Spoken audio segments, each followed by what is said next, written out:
Right, let's do this. Are you ready? Let's do it. Let's go. Ah!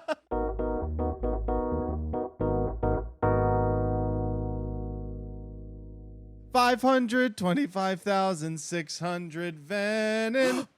525,000 dragons are here. Whoa, that's a lot of dragons. 525,600 Venom. Oh my How God. do you measure a year?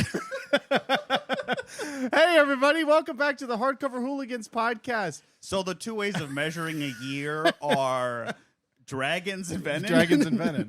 It's been 6 dragons since I had sex with my wife, and now she's 6 dragons pregnant. Isn't that beautiful?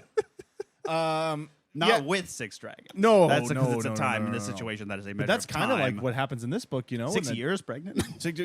Yeah, it's got the opposite Star Wars problem where people are pregnant in Star Wars for like 3 months. Parsecs. Your wife's been pregnant for 12 parsecs. Or she ran 12 parsecs Whatever this morning. it is. Whatever it is. She's pregnant and she runs despite I tell her to not to for In the baby's space. safety.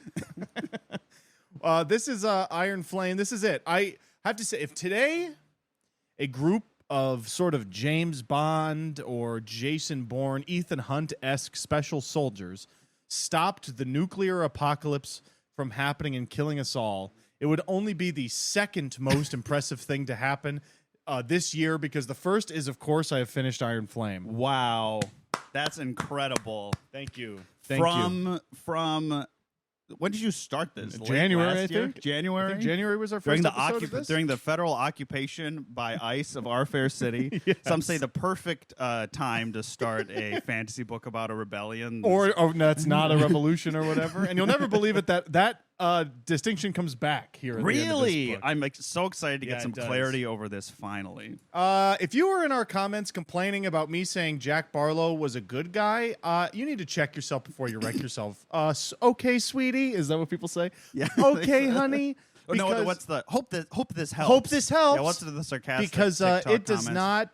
Yes, you're right. He is a bad guy, which makes that scene fucking stupid. Yeah, where he saves her. Where he saves her. Because he comes back from the dead, and the first thing he does is like Save save her and like be chill. Yeah, be chill. So, But of course, Danilo, before we dive into Iron Flame, oh, that's right. I have a Siri Who Am I update. And the Oh my update God. is, unfortunately, I've decided to DNF the book. And I'll tell you why. This bodes well for the first instance of this recurring segment. I tell you why. I think I picked a book that is maybe problematic. Oh, and I am really? uncomfortable talking about no. it. I am uncomfortable and ill-equipped to talk about it, I think. But you'll say what it Yeah, was. so- Okay. So she, if you recall, Mia meets this housekeeper named Max. Okay, and Max is black and he's a scientist. Okay, now that's important He's a neuroscientist, because right? Max says stuff like this. What's the matter with that? I'm proud of being black and smart. More black guys should be proud of that instead of bragging about street shit.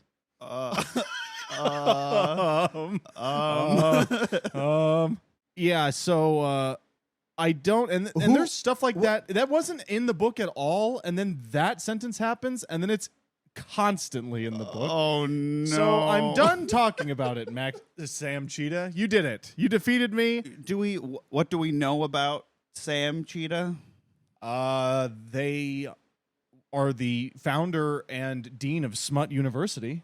Really? That's really? Yes.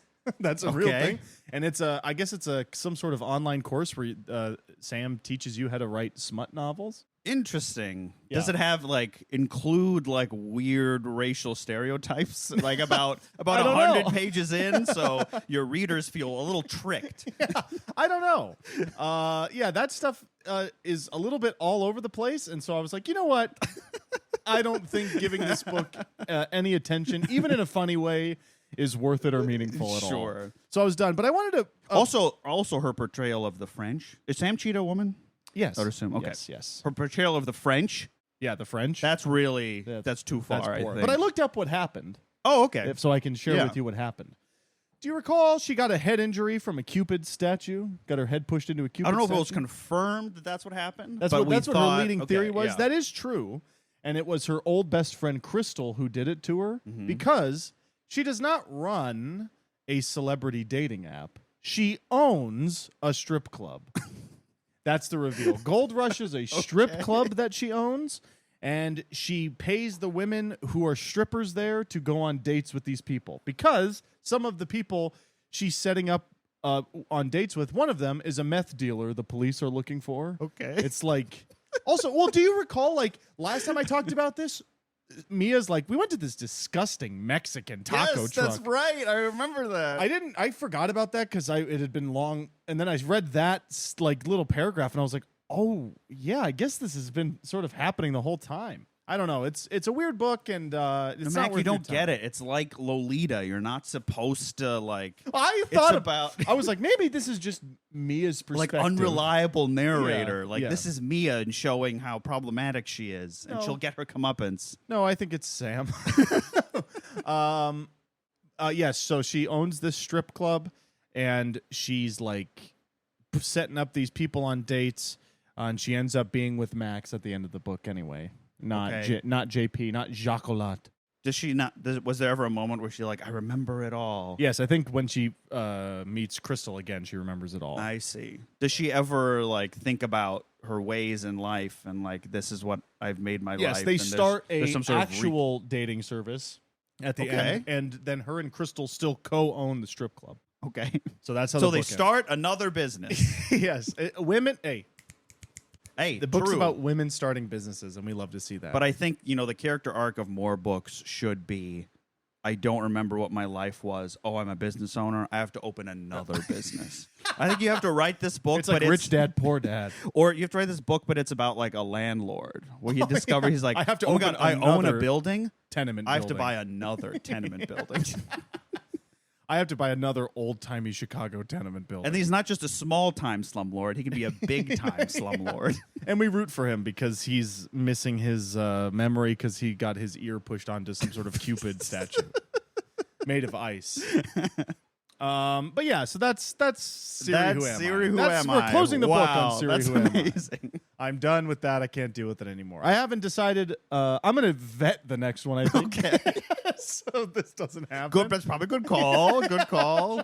What is the discourse around Siri? Also, nobody. Who am I? Well, no one reads No it. one has read it. No one read it. Yeah, I read it. The only people who've read it have like agreed with it. And you're like, you're right. The Mexican stand by my building is also bad for some reason. I love Sam Cheetah. I meant to pull up. Just give me 1 second. I meant to pull up to treat this as a normal thing we would do. Oh my God! I meant to pull up Goodreads. The Goodreads cumulative 1-star rating 2.95. Yeah, that's not great. Pretty rough. This is like perfect. This review right here by Lexi. There is this Gen X and Boomer. Well, it says Bomber, but Boomer and Bomber obsession. These bombers are obsessed with this stuff. There is this Gen X and Boomer obsession with millennialism, smartphones, Kardashians, and quinoa. The caricature of the modern millennial seems like it's always the same brand of vapid. Then you get these middle-aged people patting themselves on the back for their edgy observations, personified in comedy, TV, books, you name it. Good job. You really had something to say about modern pop culture. While Siri Who Am I isn't a complete and direct example of an out-of-touch person trying to break down the walls of millennial consumerism, taking a much lighter tone, even the title is cringy at best, reflecting that classic millennial strawman.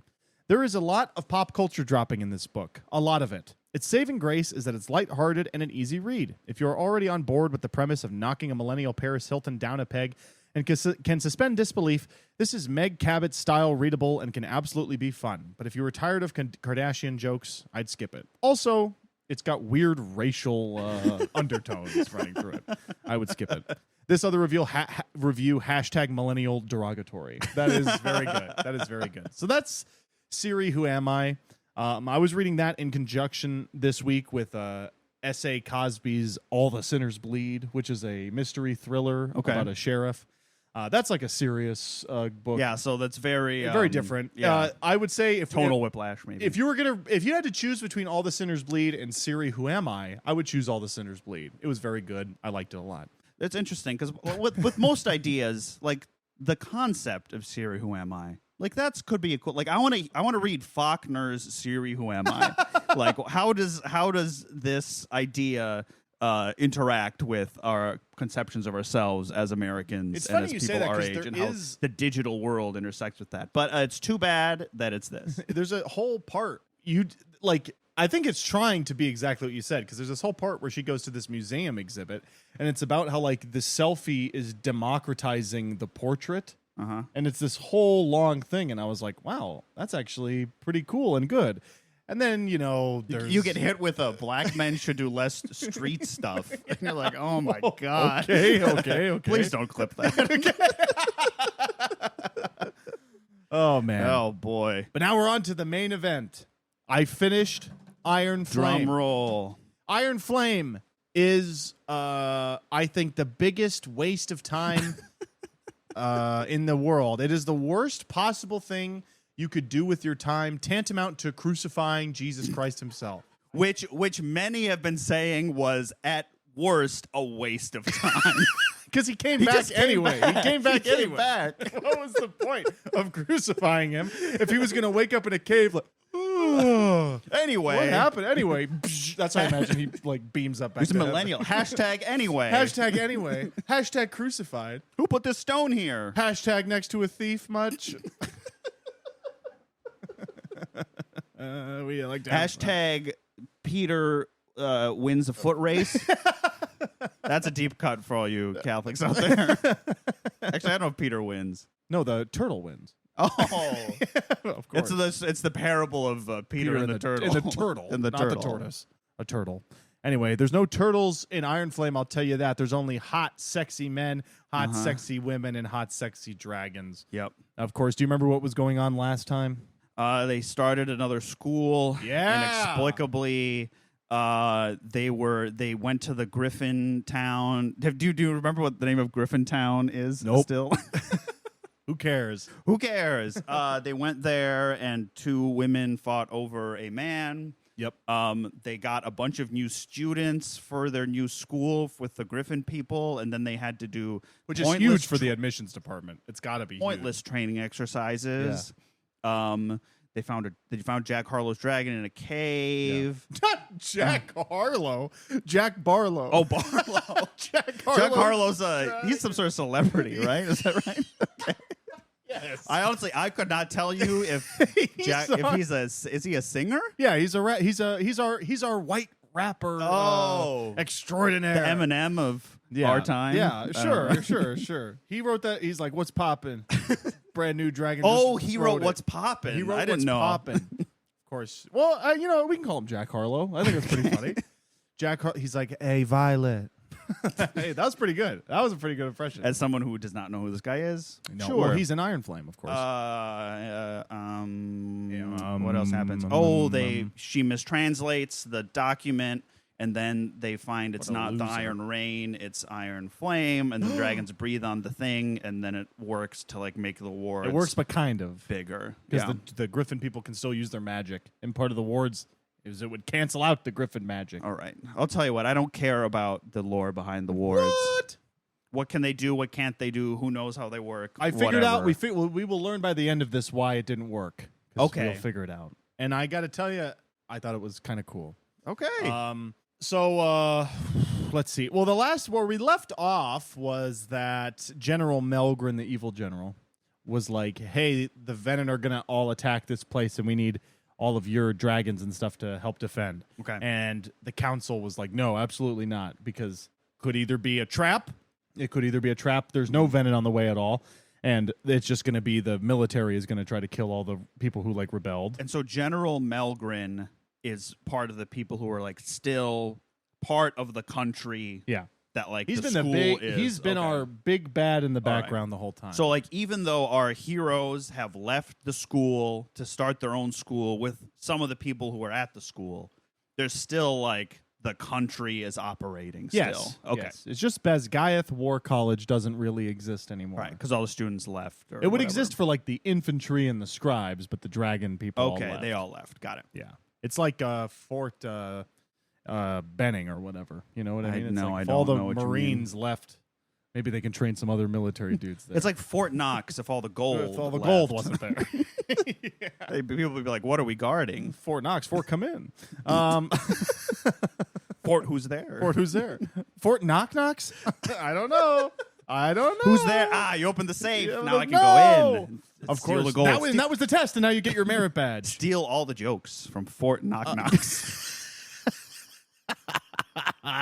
We're having fun. Oh, man. We're having a good time. We should probably tell you now it's about 95 degrees. Oh, yeah. in So Minneapolis right we're now. We're hot. hot. We're sweating. We're hot. We got new lights that you can't see because they're behind the camera, but they raise it about, I would guarantee you it's probably about 100 degrees in this area right now. Yeah. It's got to be because we don't have this. We record the podcast, and you care about this deeply, and I know you do if you're listening or watching.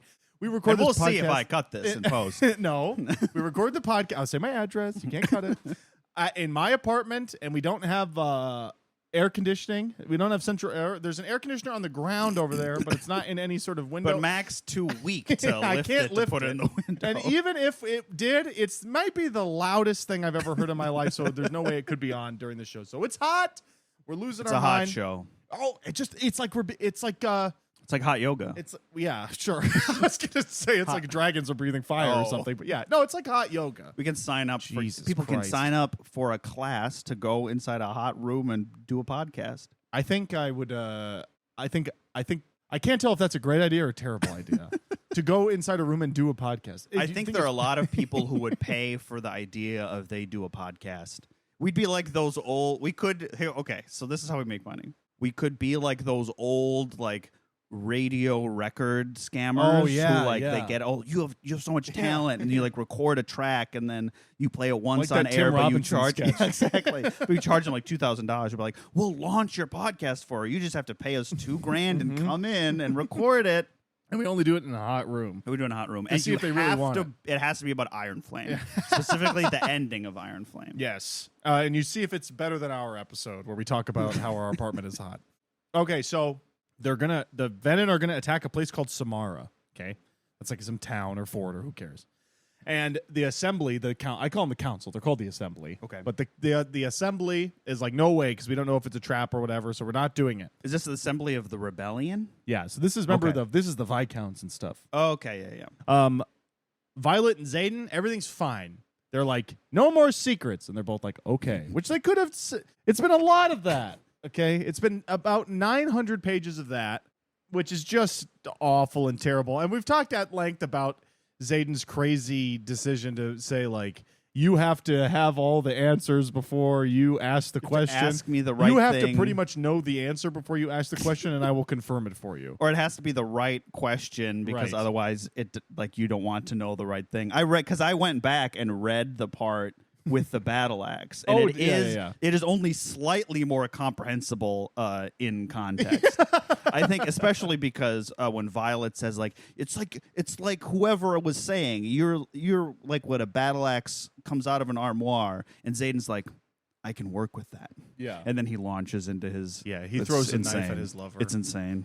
I don't know if I can talk to my wife Sarah. I don't know if I can talk to her. It feels like nuclear bombs are always flying out of her medicine cabinet at me, and I just don't know if there's every time I open that medicine cabinet, and am I going to die in some sort of horrific? But nuclear what if there explosion? wasn't? What if next to the nuclear bomb there was a teddy bear? Oh my God, that her mommy gave her. Yeah. It's so funny, the mom stuff, because we learn a little bit about Zayden's mom. And and it's about a page. And I already know you're going to say, well, read the next book. There's more about Zayden's mom. I don't know how to express this to you. I don't care.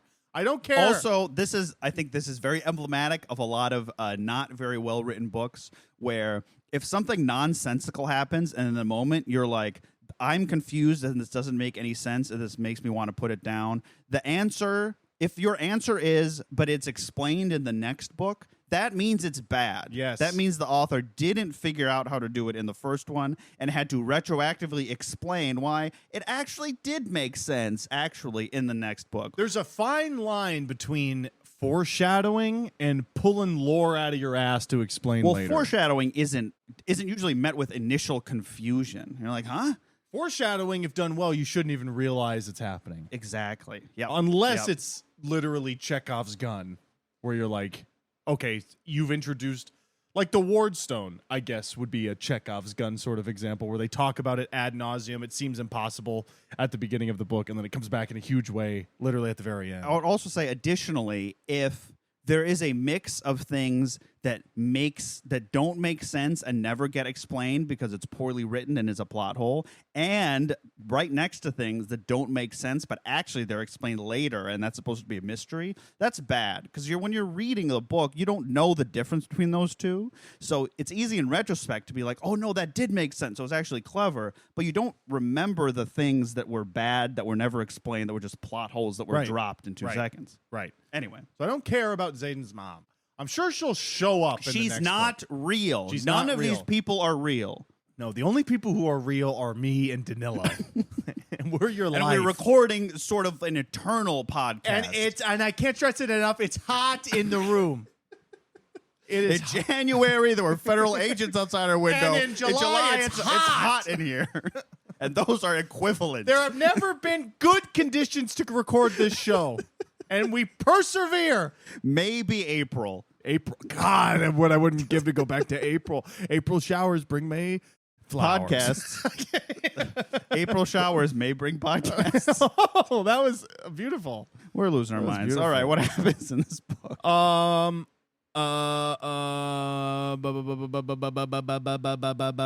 Right. Okay. So they go to battle brief. Of course, that's fighting class. And a lot of the students are like, hey, if all the bad guys are going to Samara, why the hell aren't we going to go there and try to kill them? And Brennan is like, you're all a bunch of, and he's right, you're all a bunch of children. Like, there's nobody really trained. Mm-hmm. The Venom are like these ultra powerful, evil bad guys. So even if they were like launching their whole army at Samara, we would get wiped out and die. Even if that didn't happen, it could be a trap put on by the government to try to kill us. The whole thing stinks to high heaven, he says. And then Violet is like, wait a minute. And she grabs her bag and she runs out. And she's like, I think it's a distraction.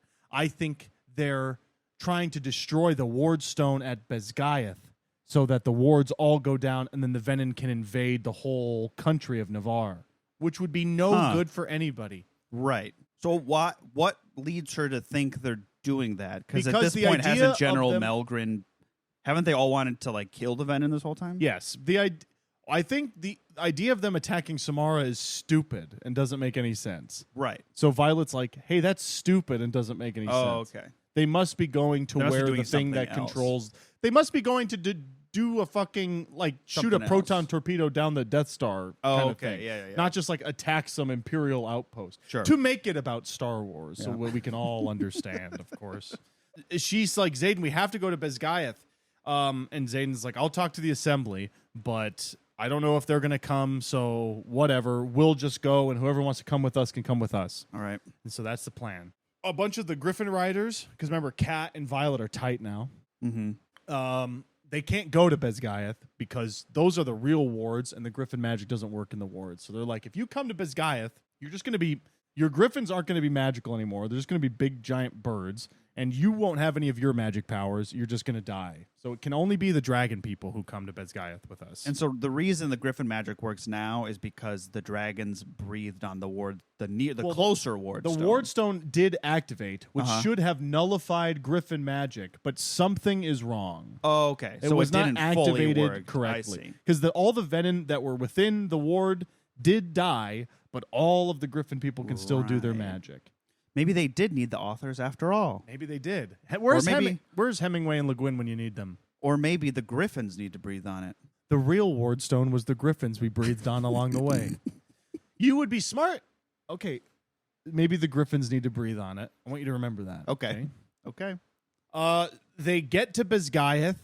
So I don't understand how fast dragons can fly and where anything is because it takes them 18 hours.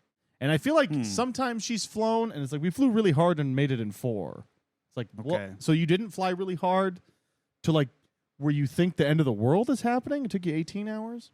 Yeah. I don't understand. And the fact that it takes them 18 hours to get there makes this next part funny because if you flew a little faster, none of this would be happening. Okay. They land in the courtyard and her mom is there and she's like, what the hell is going on?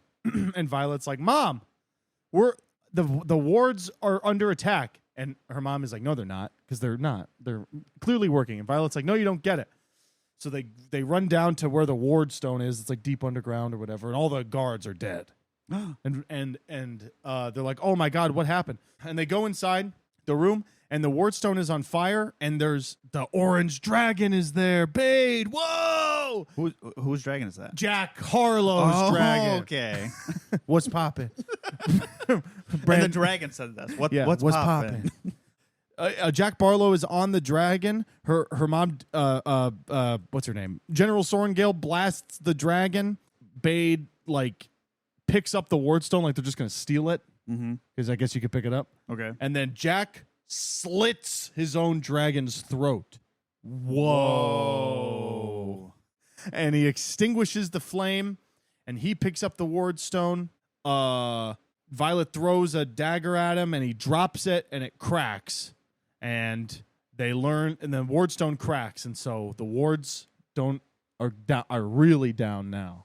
Okay. It's no good. And All right. And Jack is alive, but since, remember, if your dragon dies, you die. Oh, sure. So they're like, why did you just slit your dragon's throat? And he looks at them, and his eyes are red, and he's a venin. Oh, whoa.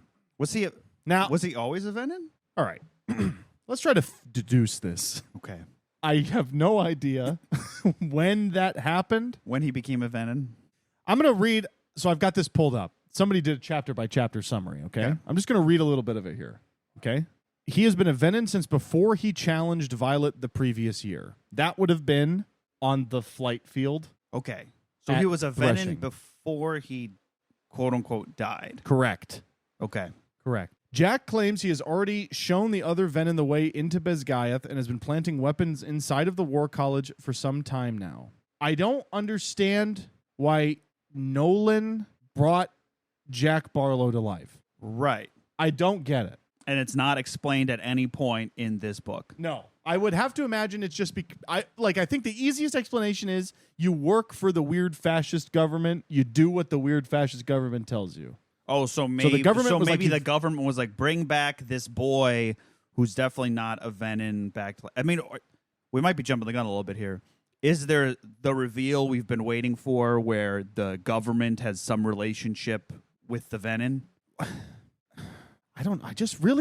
Sometimes I really worry I just missed it, and the answer really just is there. But at a certain point, I'm like, I don't care. Yeah. Let's see what Reddit has to say. All right. Somebody said it doesn't make a whole lot of sense. I think what you could surmise is that they wanted a venin to test on, and since he was like a student, I don't get why he gets to go back to school though, because he goes back into class and gets a hero's welcome. But when you're a venin, isn't it obvious you're a venin? No, not always. Not okay. Some of them are. Now, to give Rebecca credit, this is all pretty explicit. Some of the venin, you turn more evil and creepy looking. Okay. Like the Naz, in the Nazgul started out as just dudes, and then they became evil dudes, and then they became weird ghost men. Yes. It's like that. Okay, there's a progression. So you can become, and it's still, is it clear what the venin are, and besides there being one, No. You just sort of turn vaguely evil. They turn you into one. And what happens to you is you just sort of start becoming evil slowly. I think part of it is that, all right, let's get it out of the way. At the very end of the book, Zayden Ryerson turns into a venin. Okay, and I know that's a lot, so sit down. If you're listening and you're standing and you're doing a bunch of jumping jacks, sit down. Because I don't want you to die. I don't want you to get some horrible heart attack. If you're driving in the car, pull over. Pull over. If you're driving in the car, I know car, we already said the spoiler, so it's not if you're driving in the car, pull over, take out your engine so you don't feel tempted to drive. If you're driving in your car, pull over, take out the engine. Drain the oil first. Drain the oil, drink the oil. Because you want to keep Drain that the oil. Drink the oil. You want to keep that oil turn into pee back in your engine when you're ready. That's what I want you to do. But Zayden Ryerson. Yes. And Violet can only tell because his eyes are a little red. I mean, he also says it, but right. That's a physical tells that your eyes turn red. Now, we get a chapter from Zayden's perspective at the end, which is our first perspective from a venin. Of course we do get a chapter from the guy. Of course. That's all. There's always these books, they're first person, but then the author is like, you know what? Let's give a one chapter from the guy's perspective. Yeah. I believe it's like being a vampire. Where like, you know, like in some vampire media, it's like, no, I'm trying not to be a vampire and drink your blood because then I'll become like more vampiric. I think that's this. I'm trying to not be a venom and suck out all the magic, but I really want to suck out that magic. So it's really hard. I think that's the same thing. So it's vampire. So it's easy for like a guy like Jack Barlow or Xaden, because Xaden is still on Team Good Guy, to just be around people. It would just be in Jack Barlow's case, he wants to suck out all the magic, and Xaden doesn't. I do have to flag this, even though I know it's not important, it doesn't make sense. But if Xaden turns to a venom right away and Violet can tell he is because his eyes are slightly red, wouldn't that immediacy of that disprove the fact that anyone wouldn't notice that Jack Harlow was a venom the whole time? Yeah, I don't know why or how he's able to be in class. I think the answer is in the first book, he's not a venom. Yeah, I mean, and he was made a venom in this book. I think that's the answer. Yeah, I don't understand. No one on the Fourth Wing subreddit knows why. And I don't understand his relationship with his dragon. Because, like, the dragons are not evil. They're like dragons. You know, they've got their own laws and their own stuff, but they're good guys. You can't, like, control your dragon right, so like a why, remote and the dragon control. hate the venom, so then why did was the dragon chill with Jack Barlow being a venom? Now, I bet that that will be answered. So when he slit this dragon's throat, he didn't die. Is that Dragon? only because he's a venom? No, the dragon died. Oh, yeah, but correct. Jack Harlow didn't die. I believe so, yes. Okay. He's like almost dead. But sorry. He is dying, but then they're like, well, we can't let this guy die because we're going to like torture him for information. Right, sure. So we have to get him. And so Nolan, the scribe guy, he's like, well, I kind of already worked on him before. I'll do it again. But he gets thrown into jail. And he has no explanation about why he brought this venom child back to life? No. Of course not. No. I mean, I'd be willing to bet that, like, now that we've seen some Venom who are just sort of like dudes, probably a bunch of these people are. Like, I bet Varish, who don't know, maybe they don't know they're venom? Commandant Or Varish like, from the the book earlier, he was weirdly evil and strange and obsessed with her magic. Like, maybe he could have been a Venom? Now if you can be a venom and no one can notice, anyone could have been a venom the whole time. Correct. Fun. I think that's more fun than them just being like evil orcs. I think it's more fun if maybe that was in the first book. Yeah. So that happens. She like Jack like puts his hands on Dane and starts to like suck all the magic out of him, and like Dane starts to like wither away, and they like rip him off, but there's like these like gray handprints like on his skin still, which that's pretty cool. No, damn. That was cool. They have 119 cadets ready to fight who are still at the school, because remember, not all the dragons left. Yep. I forgot about that. Not all the dragons left. That's right. So there's 119 cadets, but everybody else did go to Samara with the general, because the general wasn't lying. It wasn't a trap. He really thought they were going to go there. Okay. And he was just wrong. All right. Which, okay. Whatever. Right. So Violet tries to be smart, but it turns out it didn't matter. Remember, Dane can see memories when he touches people? Yep. He sees Jack's memories, and he's like, okay, we're fucked.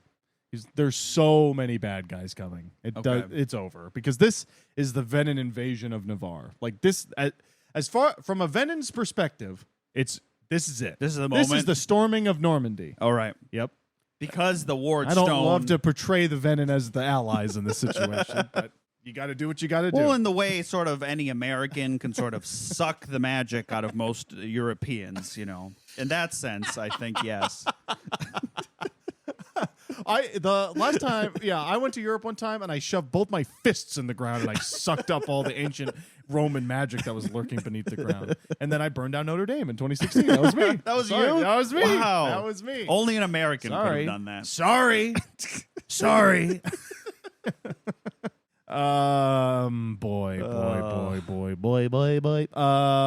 Let's see. They have they have their final like team meeting. We're like, Venom are on their way. We got to figure something out. Everybody is like, we're going to die. Yep. Everybody is okay with the fact that we're going to die. Now, astute readers will know there's a third novel. So there's no way they all die. Sure. Now, that's not the book's fault, but that is immediate, like, for me, there's no tension here.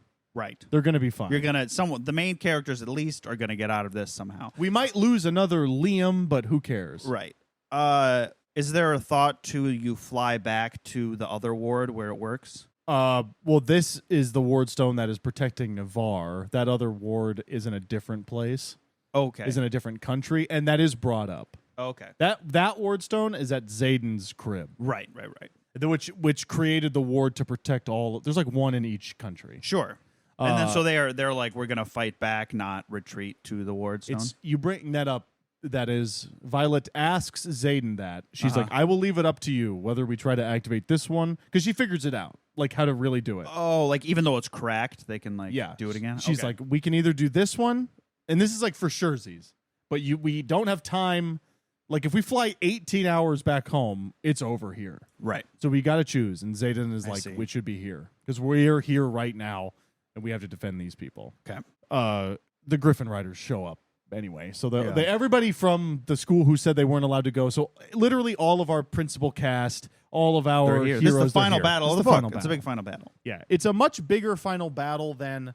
Here's where I think the book succeeds. I think the final battle at the end of Fourth Wing is confusing because there was the whole like it was part exercise and part like Dane read her mind, and so they wound up at the wrong. And it was like place. Part of it, but also that was like a plan. It was like supposed to happen. Or something. Yes, but it was supposed to happen, but it was a trap. It's trying to be too clever. This is just like the bad guys are coming to where the good guys are to destroy the good guy place.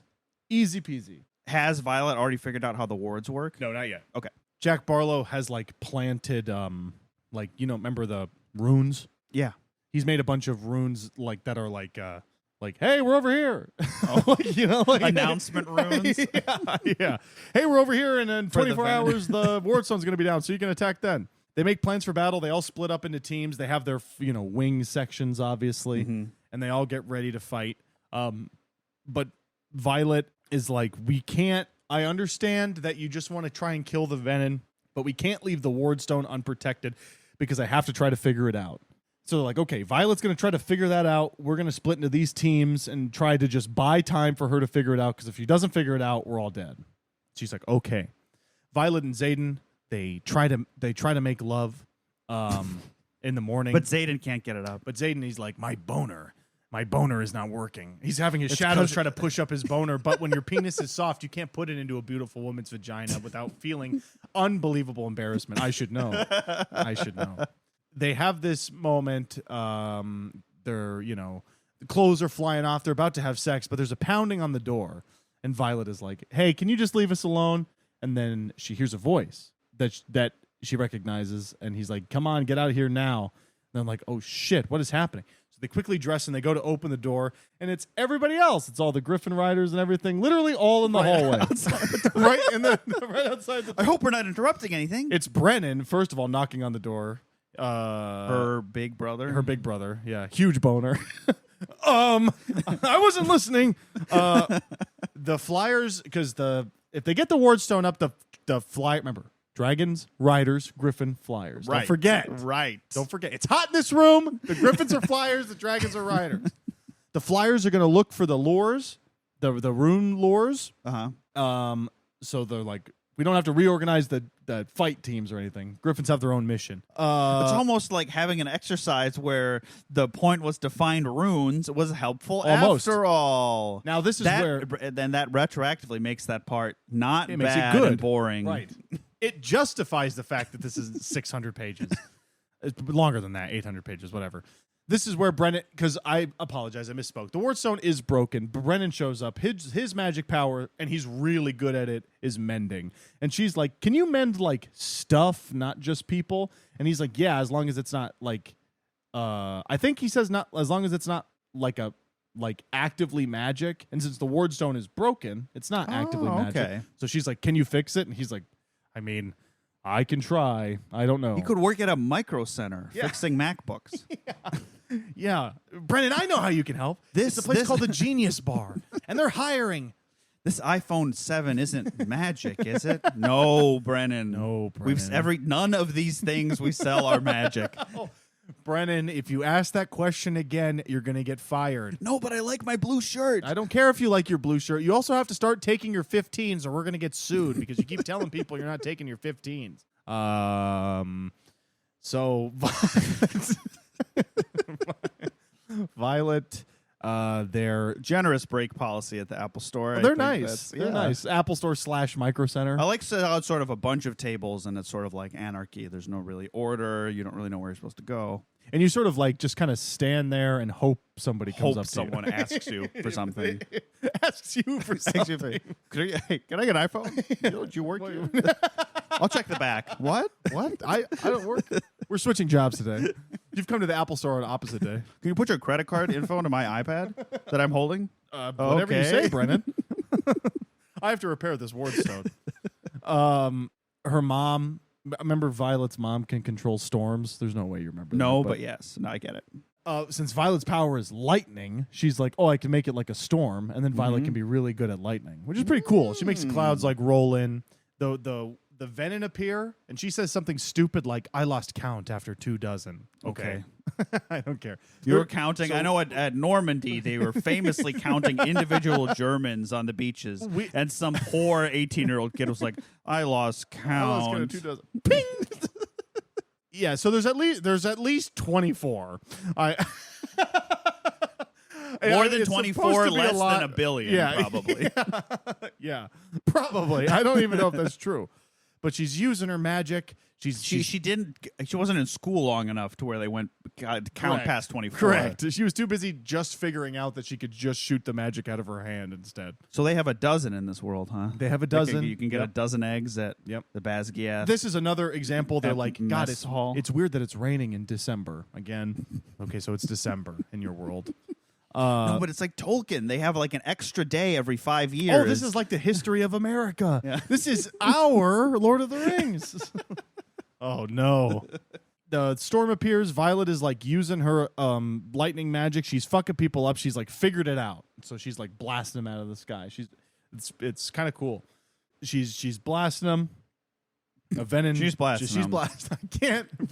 I can't stress this enough. It's so hot, Mac can't read. Yeah. It's hot in this room. April was awesome.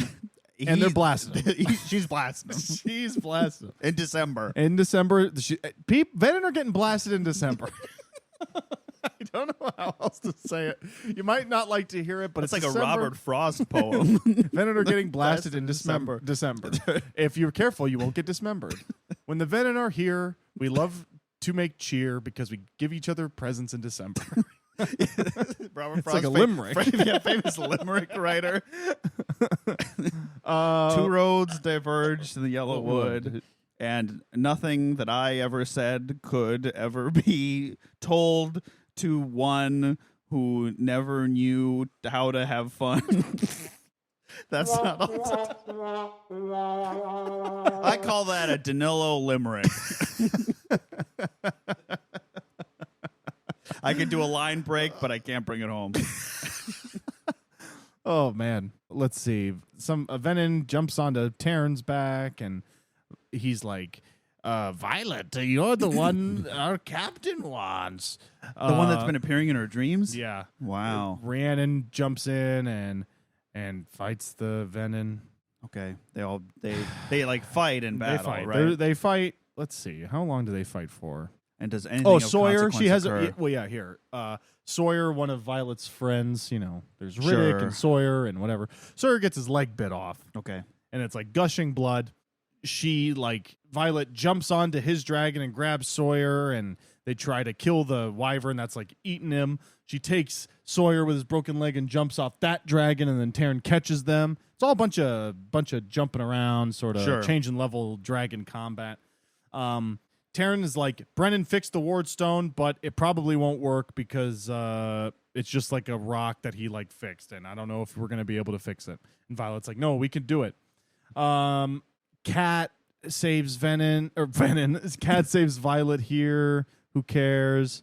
Some of the Venom have names. Mr. Venom, Mr. Venom, Mrs. Venom. Oh, is there a Mrs. Venom? Charlie Venom. Sir, I'm married. Sir Venom, I'm married. No, it's Miss Venom. Sorry, me and Mr. Venom loved your vibe, but we were just curious if we could suck the magic out of you. Ryan Venom, Meredith Venom. That's beautiful. From the household of Ryan and Meredith Venom. They're in We love. hope this Christmas card finds you well, Mr. and Mrs. Venon. Oh, that's beautiful. The Venons. We got the Venons Christmas card. Any new updates? Oh, they have a little baby Venon on the way. Oh, they sucked a bunch of magic out of Europe. That's beautiful. On their Europe trip. Wow. Good for them. Violet gets like force choked. Who cares? And Darna shows up because Andarna's there. Andarna's the other dragon. Yes, she's the baby. Yeah. She shows up and she starts fucking people up. She like eats the venom and they're like, whoa. And she also breathes fire. She hasn't ever done that yet. Okay. So like, oh, she can breathe fire now. Cool. Which is great. Jacinia, her scribe friend, shows up and she's like, I think I figured out the difference. One of the journals said that this is true what I'm about to say. One of the journals said there needed to be 6 dragons, but the other journal said there needed to be 7 dragons. Yeah. Let's go. So there needs to be 7 dragons to activate the ward stone. Yes. Fuck yeah. Yes. Yes. This is literature. Yes. And then they're like, oh my God, what do we do? Hey, I don't know, idiot. Try 7 dragons. But there's only 6 dens of dragons. There's not 7 dens of dragons. Are these like like types of dragons? Yeah. Okay. Family genealogy of dragons. Yeah. Like, Okay. I don't know. They all have, they got like the sword tail and the dagger tail and all that garbage. Yeah, like from the Harry Potter. And they're different colors too. Yeah. Black, blue, whatever. Sure. Who cares? Violet figures it out. She figures, again, an example of sometimes in these first-person present books to maintain tension, our perspective character will come to a realization she is unable to share for dramatic tension. Of course. So Violet figures out how the ward stone. After she hears this comment from she her says, friend. I asked you to remember that because she's like, well, it doesn't make sense for the griffins because the magic doesn't work when the griffins do it. Uh-huh. Now, my thought was there needs to be a venom. The wyvern would be the 7th type of dragon. Okay. That is wrong. Okay. They go to the ward stone. This is where she asks Zayden, like, hey, can we do, what do you want to do? Basgiath or Horatia, your home? Yeah. And he says, home is wherever you are. So we'll raise the wards here, which is beautiful stuff. Hot. And Violet is like, no, but what about your home? And he's like, I love you, babe. The way your ass looks in those riding leathers makes my cock so hard it drips pre-cum. He says that. That's a quote. And Darna, Violet's like, I figured it out, Andarna. And Andarna's like, I've been waiting for you to figure it out. Because she's the 7th type of dragon. She waited 650 years to hatch until Violet was 18 legal. And she heard the elders talk of the daughter of the general, the loser girl, and she knew it was her time to hatch and bond to Violet.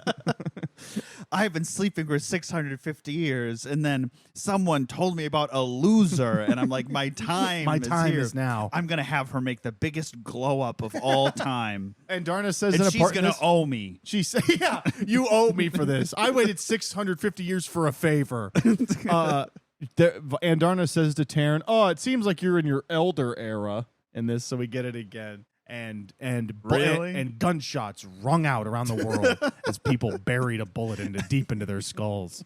Yeah, so Andarna it waited about 650 years to hatch. Now I don't know why she didn't tell her this before. This book exists in a world where people are never talk to each other, never just explain things. This is why only for exciting things to happen. Right. This That's is why the Andarna reason. is changing colors, if you recall, because she that's literally right. is changing colors. She might be all the colors. I'm not entirely sure. Okay. Partly because I don't care.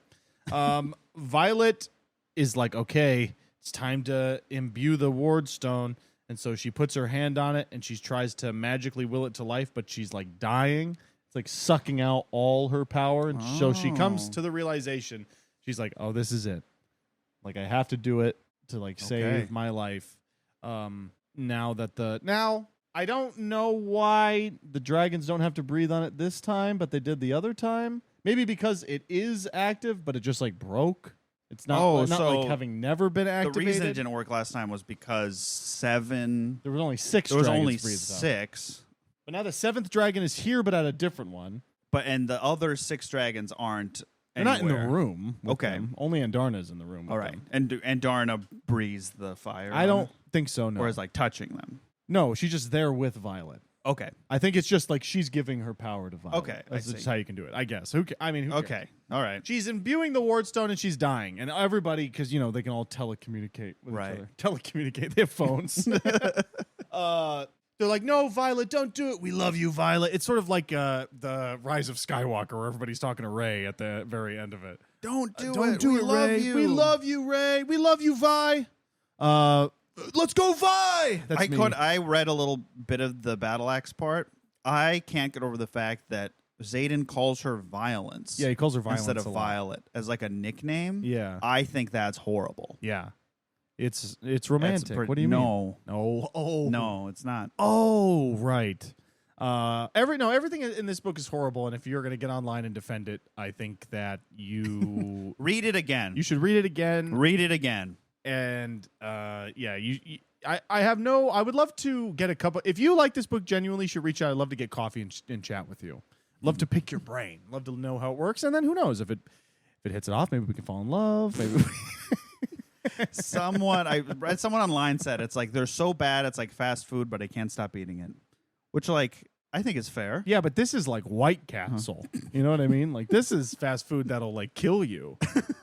The only time I went to a White Castle was right before I went to go watch an Ultimate Frisbee game, and the whole time I had diarrhea in a porta potty. And this is sort of like that. It's like diarrhea in a porta potty. And I just wanted to say one thing. To the people who said I mischaracterized the battle axe in the armoire metaphor analogy, that's a little bit like saying, like, if you walked into a bathroom and you were like, God, it smells like vomit in here. And somebody else was like, no, actually, it smells like shit in here. Who cares? It smells in here. I was thinking about that. Like, just because someone criticizing something got a detail of it wrong doesn't mean that doesn't invalidate the criticism. It's very like, it feels like very middle school or a high school like debate tactic. Like actually it wasn't in August, it was in July. Yeah. Like that Yeah. doesn't change anything about anything. Yeah, it's really bad, and you're allowed to like it, but you like something that sucks and is bad. And I like plenty of stuff that sucks and is bad, but I admit that it sucks and it's bad. I don't get online and defend it. Or think it's like, not you can like something and not have it and not have to think it's good or right or like, I don't know. Yeah, no, you're exactly right. Anyway, she's dying. Violet's mom shows up with Brennan and literally like kicks her away from the stone. Like it says like brought her leg up and kicked her. Okay. Which I just thought was funny. It's like, why did your mom like walk in and like drop kick you away from the stone? I think the whole reason this book was written so that a mom could kick a daughter. I think then that's beautiful. Really says a lot about family. Sloane is there. Okay. And Sloane's power is the siphon. Right. And so Violet's mom is like, Sloane, you hate me. Like I killed your, because she's one of these rebel kids. Mm-hmm. You know what I mean? She's like, you like, just remember, like, I killed your mom. I made you and all of these people watch. And she makes Sloane like put her hand on the ward stone, but then grabs Sloane's hand. Mm-hmm. And Violet is like, what is she doing? And then she's like, oh, wait. She's sucking her magic into it, and she's gonna die. Now Violet's mom is gonna die instead of Violet. She's sacrificing herself for Violet. I don't understand why Sloane has to siphon the power when Violet was just doing it before. So why so the ward is sucking powers out of them for what reason? In order for it to be mended? Or like activate preliminarily, and then after it is sort of waiting to be activated, the dragons breathe on it and it's fully activated. I think. But Brennan has mended it. Yeah, it's fixed. So then like Violet has to like pour magic into it and then the dragons I breathe believe on so, it? yeah. Okay. But I'm not sure. This feels incredibly convoluted, sort of for no reason. Yeah. Because this is so like Violet's mom is like activating it and she's like, I love you guys. And then she dies. Violet's mom dies. General Sorengale is dead. Damn. Ripped to a real one. Damn. And then Andarna breathes on it and then it lights and then the wards get activated and then all the Venom die. Really? Yeah. They did it. What? They won. They won, Danilo. Okay. They won. Huh. So the finale of this is like someone in a cave Yeah. breathing on a rock? Yeah. Huh. Yeah. Isn't that cool? Yeah. Yeah. It's cool to breathe on a rock. And Wasn't my there's probably other venom in the world, but I think last time I said they're gonna find some way. It's gonna be like a hive mind. They're gonna like kill one thing, and it's gonna kill all of them. Yeah, I mean that's not that sort of happened, but like when they activated the ward stone at Eratia, the same thing happened. All the venom die if they're in the ward. Yeah, so it happened again here. But okay, there was just a shit ton of them. But except the mom died for reasons. Right. She gave her power to the ward stone to then be activated, and it killed her. Okay. So her mom is dead. Wyvern, they're falling out of the sky. The venom are falling out of the sky. How did her mom know that she had to do that? I don't know. I guess we'll never know. I guess we'll never know dead. because she's fucking dead. Whatever. She's gone. She's been condemned to Malik now. Is that what it is in this book? Yeah. No, I made that up. Malik is their hell, or is there like a god? Malik is their death. Oh, Their god. So of the underworld. They're Hades. My mom Maliked yesterday. No, that's not like a verb. No. Okay. Her soul was condemned to Malik. Is what I they would see. Say. Okay. And so do all souls go to Malik? Yeah, that's what they say. Okay. When they read out the death scrolls, like when the students die in the first book, they always say, "We condemn their souls to Malik." That's what they say. Huh. Just a little bit of world building. You know Interesting. what I mean? I wonder if we'll ever get to go there. I think the world building in this book, it's got to be just the worst in the world. I mean, I'm hearing the second hand, and it feels very scattershot. Like things are just sort of like said, like or the ward stones. Like, why does the mom have to be there to give her magic, and also why don't 6 other dragons have to be there? And only I don't know, the because 7th only one those. does? Right, the 7th dragon. Maybe because she's all of them put together, I guess. But then wouldn't the scrolls have said, "Hey, only one dragon needs to do it"? Well, she was in the egg for 650 years. Yeah, but then how would they know that 7 dragons would need to do it? That's why there's mistranslation of 2 different documents, maybe 6, 7, and all that. You know what I mean? 6, 7, and all that. In it. 6, 7, 6, 7 in it. 6, 7 on Tuesday in it. I like to imagine that's how all these people sound. They're all Sadin Ryerson. I put my magic into the ward stone. We condemn him to relic. It's Malik, damn it. Malik. We condemn their souls to Malik. My mom relicked yesterday. My mom Malicked herself yesterday. Violence. I love the way your bottom looks in those riding levers. That's Sloane talking? Yeah, that's Sloane. I can't believe me brother Liam died. I'm a Griffin Rider, Wait, not right. a no, fuck. No, I ain't no I'm a dragon. I ain't no dragon rider. I'm a Griffin flyer. I ain't no rider, bruv. Wow. Griffin's in it. Griffin's in it, Dutch. Full English beans and toast. England versus Norway. Basgaiath versus Venin. Oh my god. A game for the ages. The Navarian World Cup. God, what I wouldn't give. Good ball that. So the dragons are dead. Xaden is standing over the body of like a Venin he killed. He killed like that sage, the one that's been in the dreams the whole time. Oh yeah, so he's dead. Did we get any closure on that?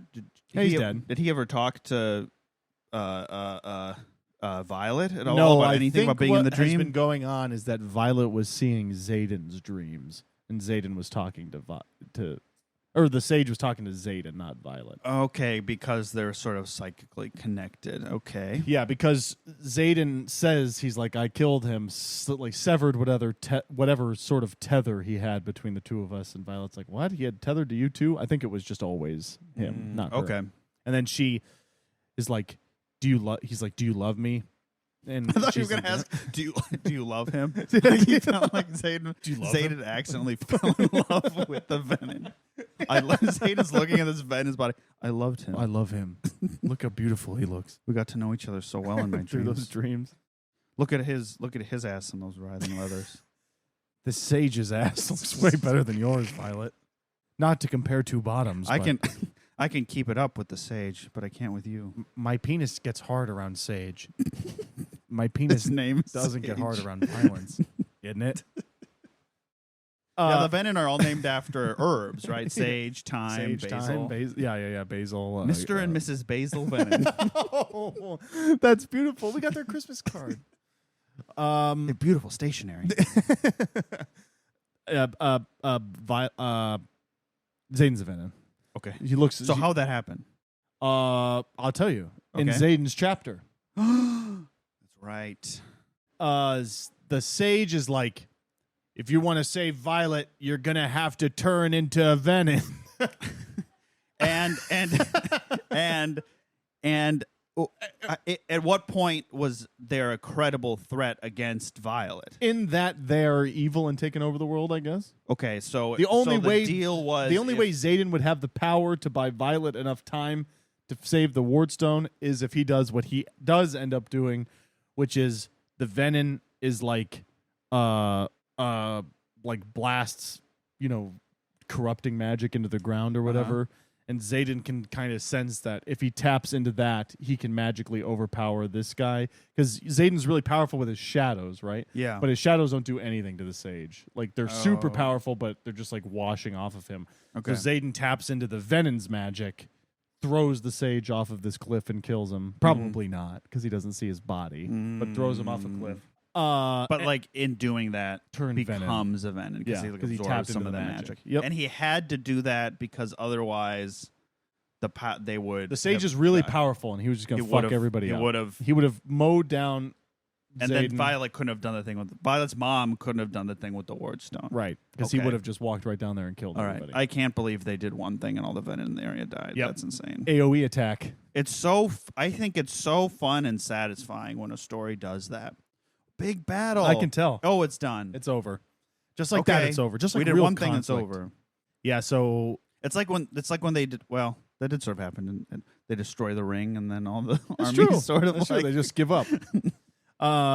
Sigale is like, no, Zayden, I chose you. Don't become a Venom. Like, what's that gonna do to me? Have you ever thought about that? And he's like, Violet chose me too. And then Zayden wakes up because it's the next day, and he's having a nightmare about this thing. Is how we're getting the perspective of how it happened, because the book is in real time, so we're not going back in time. Okay, sure. So he's having a. So he had a nightmare about becoming. He's a Venom. recounting his experience. He wakes up in bed. He's in bed with Violet, but he can't sleep, and he gets up and he goes to the holding cells where Jack Barlow is, and Zayden is like, "Okay, where's the serum? Where's the antidote? How do I fix it?" And Jack Harlow's like, "You can't fix it. This is what we wanted." Wait, so this Isn't is it the next beautiful?" day after the battle, right? Or the night. Okay. Yeah. Okay. Jack says the cures are for diseases, and what we have is power. And Zayden is like, I'll never become you. And Jack says, you already are. And welcome to our messed up family. That's what he says. That's how it ends. Zayden is a Venom. That's how it ends. It's what is a Venom and why should we care? They're that's gray. Really like they're gray and they fly and they're gray. They're gray. What do we know about them? They're gray. They're bad. They have some sort of corrupting magic, and they're kind of a messed up family. Welcome to our messed up family. So that means there is a Daddy Venom. There might be. Mr. Daddy Venom. Please, Mr. Daddy Venom, can I go outside on my wyvern today? No. My Daddy Venom made all the earth around me get destroyed again. Are they? So what do people who ride a wyvern, what are they called? I don't know. Wyvern. Gooners? Why? The Gooners were coming. The Gooners are here. The Gray Gooners. AKA the Venom. The Gray Gooners. And that's sort of a mix between the documentary Grey Gardens and the Goonies. Gray Gooners. It's about a bunch. It's sort of about a bunch of children stuck in a house. Sort of. Yeah, but that's Iron Flame. We did it. Wow. That's 7 months. A lot of months. Something like that. 7 months of Iron Flame has led us to this moment. The 5 end of the parts. podcast. I have to say, 5 parts of this is kind of crazy. Yeah, thank you. Thank you. That's kind of crazy. I think one of our longest but I think episodes, necessary. I only talked about 100 pages of it. And then because when it feels like very dense of things that are not good and make no sense. Yeah. So some problems I think this book is certainly not meant to be read and talked about ad nauseum like how we do of course. No, of course not. You're supposed to just sort of read through it and get to the end and be like, oh my God, he's a Venom. And then you read the next one. Yep. So obviously the book, wow. The book is not good quality, but it does have that going against it, which is not, I mean, like I said last time, this is an insane environment to be reading this book. I don't think anybody has ever looked this closely at Iron Flame. Every I just opened a random page. Drip, drip, drip. I pretend the sound is rain against my window. Pretend the hard, unforgiving wood under my cheek is Zayden's chest. That the arm bent at an unnatural angle in front of me, throbbing in time with my pulse, belongs to someone else. What? Yeah. I don't know. I thought Violet would want I think it'd be funny if she said, the hard wood under me, Zayden's wood, with his penis on my face. But there's only one. This is a book with only one blowjob. So what are we even doing here? Yeah. What? Yeah. What? There's lots of pussy eating, but only one blowjob? I mean, target audience and all that. Target audience. The We're not bullseye, the target dog. audience. We're just clearing out the target audience for this. No. I'm not the target audience for this. I don't. I think Violet. Understatement of the year. I think Violet is probably after 6 months of this. You're like, I'm starting to think we're not the target audience. We're for like this. Violet with we a have nightmare. We have like 12 hours of content of us losing our minds. It's like Violet with her nightmare. I think I'm starting to have a recurring nightmare. I think I don't like Iron Flame. Yeah, I think Violet Sorrengail is probably as good of a main character as John Galt. What? From Ayn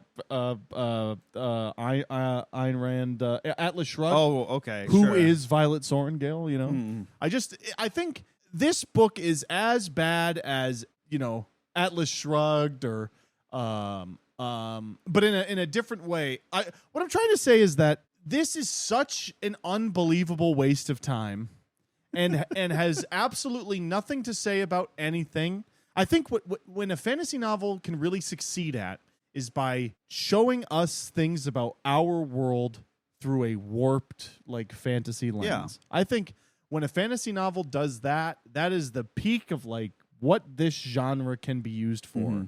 And I think Iron Flame is such an unbelievable waste of paper. Think of the trees that were cut down to make this book. The forests.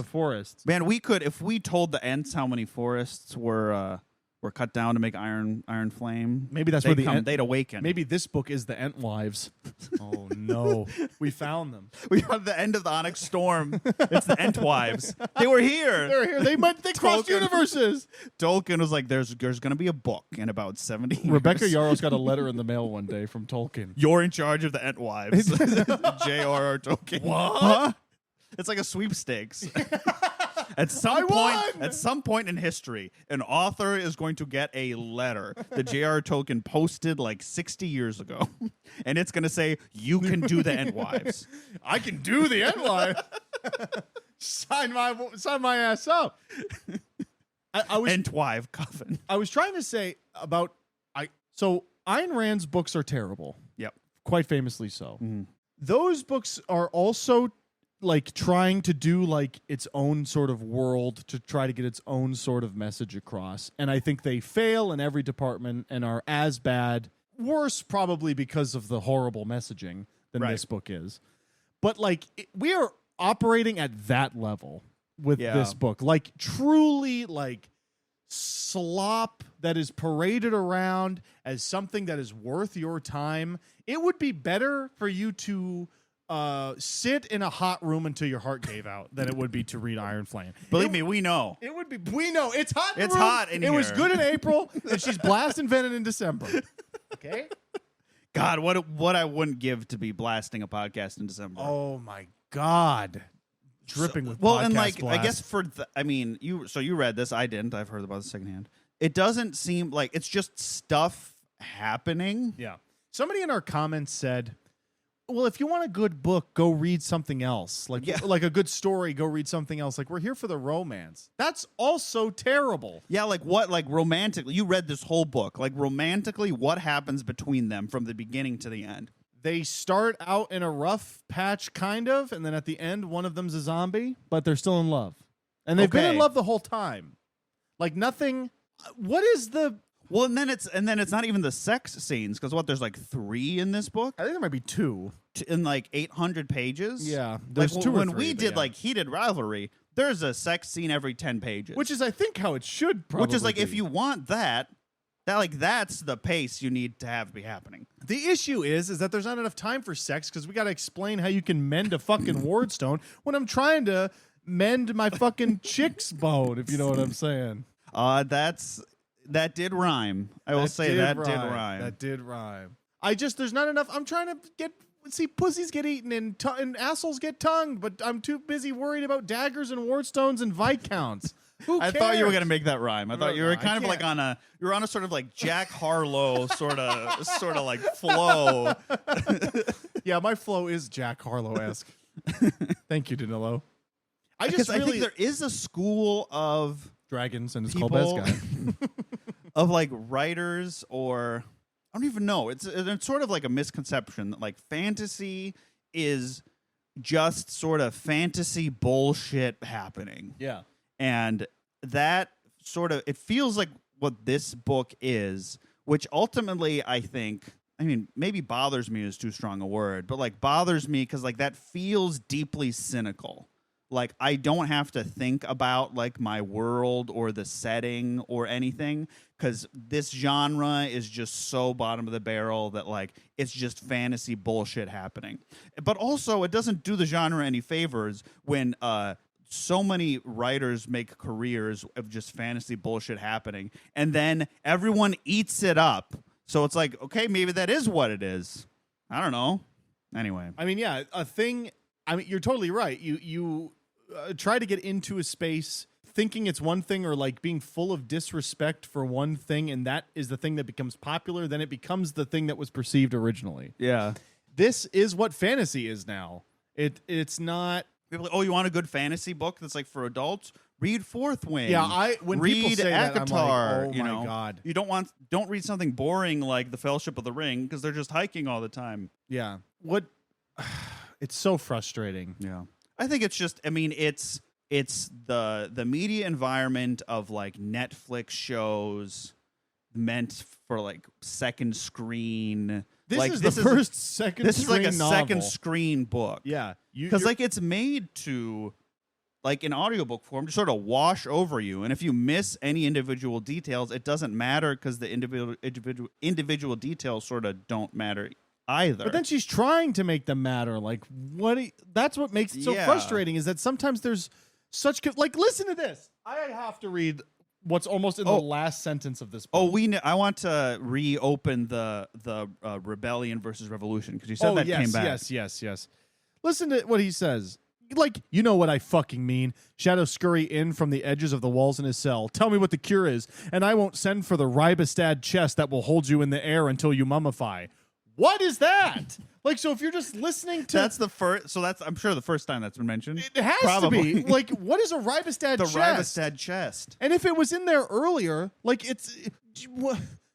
No, but don't you know, Mac? It's world building when people say random stuff you don't understand. I know you're joking, but I think if you're good at that, that can be world building. Well, I think fantasy is one of the most difficult genres to do well, I would say. Yeah, because it requires a lot of skill and restraint.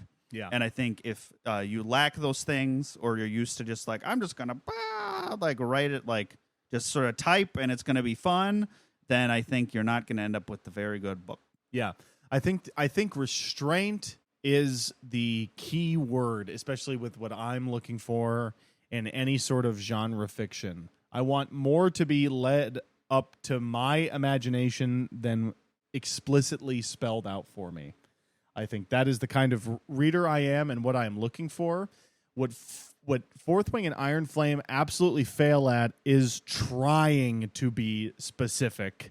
It's somebody who doesn't give a shit about the specifics trying to be specific. But it's the romance, man. It is insane. Yeah, about a fucking guy who is about a little girl who's like, hey, why won't you tell me what's going on? But if I tell you what's going on, you're going to betray the rebellion because you hang out with the guy who can read your mind all the time. Because that's the only conflict since they met from the first book, right? He won't tell her anything. That's been the thing. Because he's like, the lives of everyone I know and care about rests on me keeping the secret. And then she's still like, no, tell me. Yeah. If you really loved me, you tell me. And he's like, okay, fine, I'll tell you. And then the first thing she does is tell everybody else, and then the whole school gets destroyed, and she ends up getting tortured. And if that isn't the most beautiful romance you've ever read, that's right up there with Pride and Prejudice. God. Remember when Elizabeth was like, hey, Mr. Darcy, tell me everything. And he's like, I can't, because if I told you, everyone I loved and you loved would die.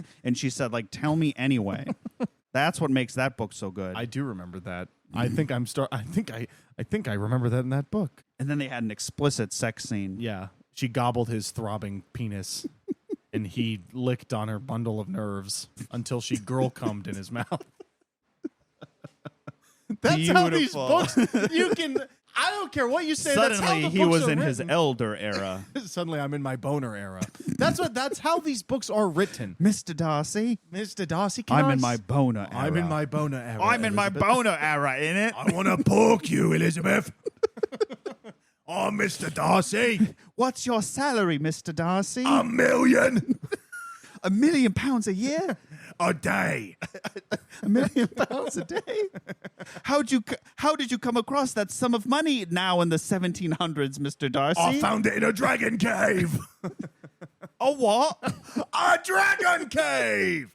Blah, blah, blah.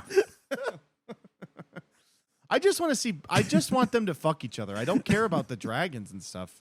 I don't care about any of this. Maybe I should just be watching pornography.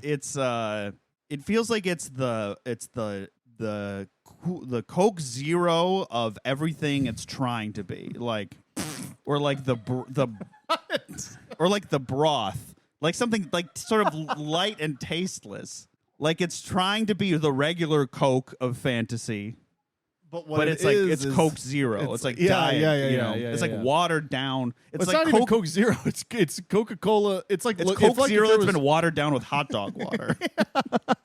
It's like if there was a Coca-Cola LaCroix flavor. It's like that. Yeah, it's the Coca-Cola LaCroix. No, not even Coca-Cola. It's just like the Cola LaCroix, like generic. It's like you want a Coca-Cola, and for romance, it's like Cola LaCroix. For fantasy, it's Cola LaCroix. Yeah. For smut, it's Cola LaCroix. It doesn't. You're right. It doesn't even. For smut, it's Cola LaCroix. It doesn't even have any smut. There's allusions to smut. I think, since having read, what I would say, real smut books. Yeah, hell yeah. Like we went too light on these books for having nothing going on. Yeah, what like is reading the sexy? ACOTAR? Like ACOTAR, like the first book has like maybe one sex scene, kind of. Like, come on. Yeah. Anyway, I'm trying to see. That's what I assume people like about this book, because if you like anything else, I think you're crazy. Like, there's nothing to like. Everything else is terrible. It's like, I think some of it's people's first instance of reading anything like this, so there's nothing to compare it to. There's so much better stuff out there. Yep. In every category, sex, romance. Fire up the computer. Go to www.pornhub.com. There you're gonna find some crazy stuff. And and here's the best part, you don't have to read it. No books on that website. There's no books. There's comments you can read. Or so I've been told. Long. There's really long, rambling comments about dragons. They talk about the ward of Grabus or whatever you said there on the last page. Yeah, the ward of Grabus. This porno is good, but I'd much rather be at the ward of Grabus. Oh, man. Exactly. Oh, man. Anyway. Well, should we read some one-star good reviews? 1-star reviews? I screenshotted a few. Oh, okay. Yeah. How about you do it? Yeah, how about you do something? Jesus Christ. Do you see how long this book is? Just with your eyes? Yeah. Have you seen how long a Akawar, A Court of Wings and Ruin is? No, it's so long. I did feel bad for a while, but then I remembered what I had to do, which was read another fairy book. Yeah, true. Oh, something I heard online about Onyx Storm. Someone said, I think they were talking about this series, and someone says, in like an anime, there's like a beach episode where everyone's like on the beach. Yeah. That's like the whole book of Onyx Holy Storm. shit. I think almost literally they're like on a beach almost the whole time. Oh So my you have that to look forward God. to. Nice. I can't wait. I think that one might be the longest one. I know. I think this is the longest one. Okay, On the that's shelf. good. On the shelf, I think this is the longest one. The other one looked like it was about the same thickness as Zayden's cock. No, as Fourth Wing. Unless the pages are really thin. The pages are made out of like rice noodles. You can see right. You can see right through them and see the words. And then when on the you're other done, side. you can have a really nice like hot pot. Oh, thank you, Onyx Storm. It's gonna be an Onyx Storm in my tummy. 1 star by Jill. Literary fast fashion, fast fantasy. To people rating this 5 stars, get well soon. Whatever you're going through can't be easy. Anyways, I'm extremely happy to hate read this on my library app instead of paying real green US dollars for a book that was so obviously rushed by everyone involved. That is awesome. She should come on the show. Yeah. That is awesome. 1 star. Violet somehow had time to shave her coochie while at war. I must have missed that. Yeah, there was that whole scene. You didn't read that? My mons pubis was hairless before war. 1 star. Should be named Iron Lame because it was awful. Boom! 1 star by Hannah. I hope both of the main characters die. That can't be good. By Matt's Fantasy Book Reviews. 1 star. There's nothing of value to be had here. 206 likes. Oh shit! This the book as a whole has an. Let me check to see if this is real. Did you have the Goodreads pulled up? I did. I think it has an I closed it. inconceivable like 4.65 stars on Goodreads or something like that. 4.36. 4.36. 2.8 million ratings. 259,855 written reviews. I mean, but if like as we've said a billion times, if you read the first one and didn't like it, ain't no way you're reading the second one. And if No. you like the first one, you probably will like this because you're and you just can see kinda the like, the distro here. Yeah. There's very few 1-star reviews. very few. Stephania says 1 star, trash. Thank you, Stephania. 1 star, so ass. Like Rebecca Yarros needs an editor and a brain ASAP. Goodreads, stop censoring me because she's a crybaby challenge. I think in a lot of the 1-star good reviews, they were like deleting comments that like called her a Zionist, I think. Oh, interesting. Or mentioned there were some other I saw 1-star reviews that like mentioned Palestine and stuff. Yeah, but I she think did they that were kinda, weird like. Well, both sides have their issues. it was In my book about rebellion, revolution. Oh yes, we have to talk about that. Um, let me finish the yes. the reviews. 1 star. The bar for good fantasy is in hell. Yes, that is very which true. It's agree the end with. of the world as we know it. Oh, this is the beginning of a long one. I just thought it was funny. 1 star. This starts with a quote. The first book is when some of us lose our brain cells. The second book is when the rest of us lose our patience for stupidity. Zeta Rauersmut. Nice. That's a reference to, I think, the first epigraph. Oh, I see. Here's another epigraph spoof. A fantasy book without world building is a tragedy. A book with JLA's name on it on the cover is an even bigger one. Purple Smolgenfraggle. By Purple Who's Smolgenfraggle. JLA? The Justice League of America? They read this book? I don't know. Jennifer L. Armentrout. That must be who that is. The top there. Oh, whoever blurbed the book on the cover. Interesting. Jennifer L. I would be embarrassed to blurb this. Oh, yeah. I mean, I can't, not to judge a book by its cover or anything, but. That person writes the same sort of stuff. Yeah. New adult. It looks like new adult. Yeah. Where the new adults are dumb. I think that's usually what that means. The new adults are dumb. Rebellion versus Revolution. So that comes up again? General Melgren. This isn't as big a deal as I have made it out to be. I just thought it was insane. That it came up again. Yeah. General Melgren, Zayden is like, I can lead the attack here at Bisgayath. And General Melgren is like, I know you can win a revolution, but how I don't trust you to lead this army here. And Violet's like, well, I guess at least he didn't call it a rebellion. Again, as if they are mutually exclusive and important to point out the minutia between the two different words when this book has never decided to do that to anything else ever. So funny. Oh, I did some like tentative research on the whole like controversy with like Rebecca Yarros and the Israel-Palestine thing. I think it's just I think a lot of people like on the internet, bandwagon about things they haven't heard of. It just seems like a lot of she made some posts and things that were tone deaf, basically, that's and exactly then what it is. doubled down on them. Yeah. That is what it is. There's nothing nothing I saw online would lead me to label her a like full on Zionist.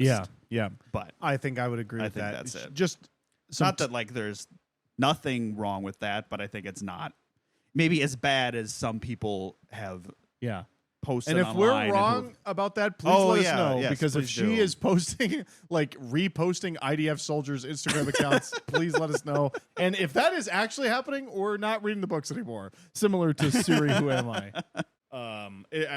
At a certain, there has to be a limit to poking fun at somebody and giving them notoriety. There seemed to be some, like, she released some sort of book that talked about like soldiers in Afghanistan and has like a lot of weird like pro-American military thing because she has some like American military family connection, which, while not great, I think does not seem exceptional in this country of ours. Rebecca Yarros' American Sniper. Yeah. That'd be pretty cool. Well, that'd be really cool. That would be so fucking cool. Oh, man. You don't have any sort of song for us?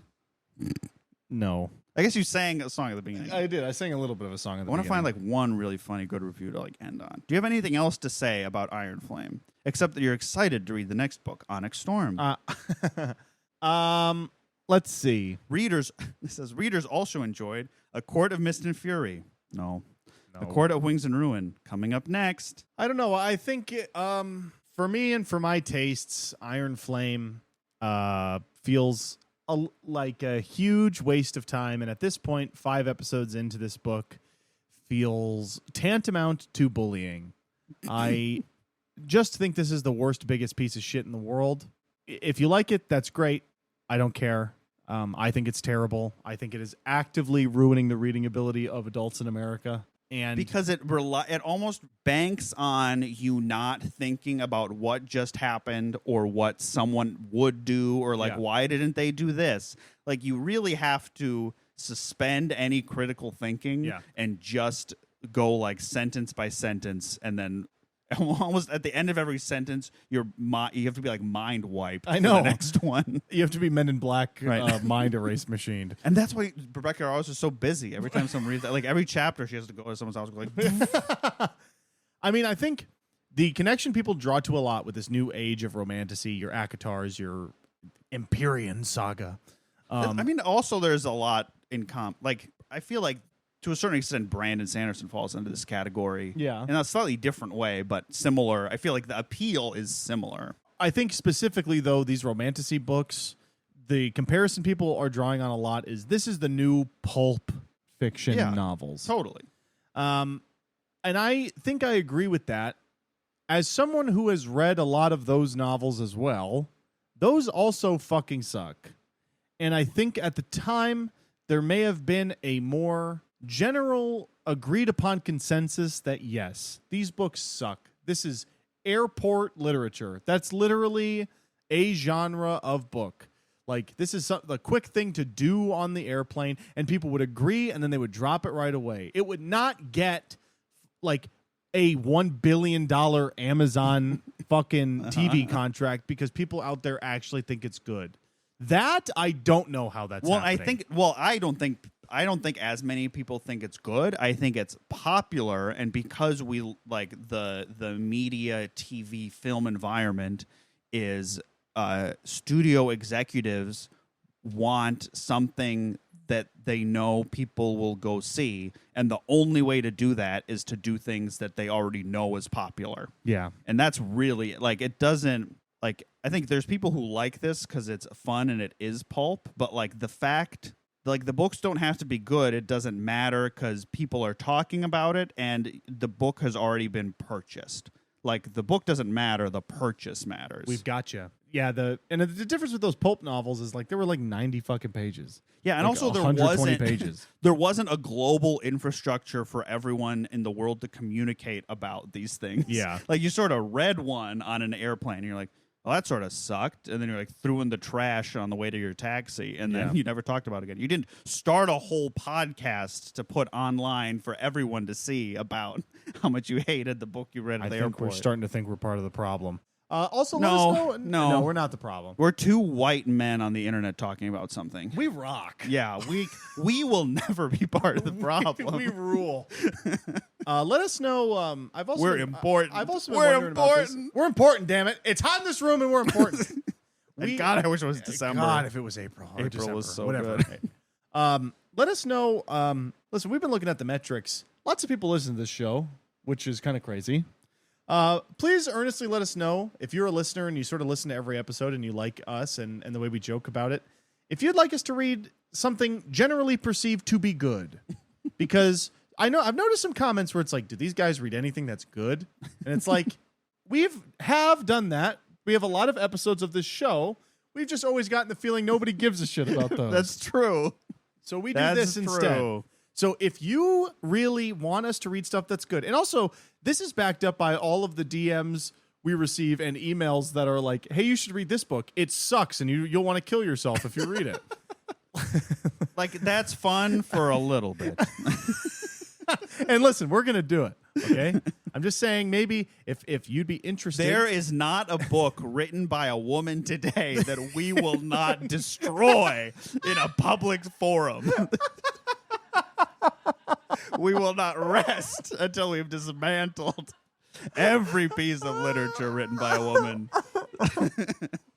Oh, man. But oh my God, Brandon Sanderson's so good. Oh, my God, he's so We good. love him. He's Come on so our podcast, good. Brandon. That's it, I think. I see that. we're gonna go out with one more 1-star review. This is by Fish. It's the profile picture is a photo of a fish. 1 star. I think she should fuck one of the dragons. I agree, Fish. Thanks, Fish. Thanks for your comment, Fish. We'll take it under consideration. And we'll We're let gonna you know. file that Fish. one away. We'll keep you posted. Fish, we'll let you know. We'll call you, Fish. Fish, don't worry. Stay by the bubble phone, and we'll call you when it's Scroll up on that podcast feed. It should say a quart of wings and ruin with special guest Fish. Fish from Goodreads. Fish the bird. What? I was trying to say fish the fish, but I was just say fish the animal, not the band. Oh, that's what I was trying to say. Not fish the bird. Fish the bird. Not fish the bird. It's a fish. It's a plane. It's a bird. Sorry, I just feel like my brain is melted. Have we said it's hot in this room? It's so hot in this room. I wish I was a fish. Oh my God! It's I cold bet they're and so it's wet cold and in a lake. They're wet and cold in a lake. Well, if you like the show, please rate us on your podcast platform of choice. Let us know if you have any suggestions. Like we said, maybe for stuff that you think is good and you think we might like. If you have listened to the show and you feel like your taste aligns with ours, you can send us an email to hardcoverhooligans@gmail.com. Follow us on TikTok, Instagram @hardcoverhooligans. I think that might be it. Do you have anything you'd want to read here, Danilo? No. Well, hey, once again, if you leave a funny review or, you know what, even Spotify comment, we'll read it. But it has to be funny. Yeah.